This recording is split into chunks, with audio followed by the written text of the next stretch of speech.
ખબર છે, એક સમય હતો,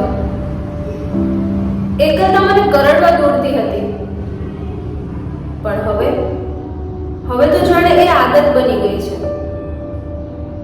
હું છે ને એટલી ખુશખુશાલ અને આનંદિત રહેતી ને તો મારા દોસ્તો મને નોટંકી કહીને બોલાવતા, કહેતા કે તું સાથે હોય ને તો કોઈને બોર નથી થવા દેતી. અને હું પણ એવું જ ઈચ્છતી હતી કે જ્યાં સુધી એમની સાથે છું એ ખુશ રહે.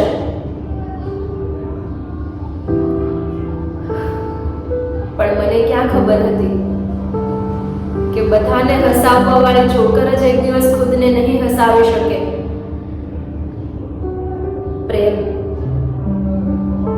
પ્રેમ વસ્તુ જેવી છે. ખબર છે ગુલાબના ફૂલને પ્રેમનું પ્રતીક શું કામ કહેવાય છે? ગુલાબનું ફૂલ બધાને આકર્ષિત કરે છે, પણ એમાં જે કાંટા હોય ને એ કોઈને દેખાતા નથી. પણ જ્યારે ફૂલને હાથમાં લઈને ફેરવીએ ને તો એ કાંટા જ ચૂભે છે. મારી સાથે પણ કંઈક એવું જ થયું છે. જિંદગી છે ને દરેક મોડ પર નવા નવા પાઠો શીખવે છે. હું પણ આજે એક પાઠ શીખી.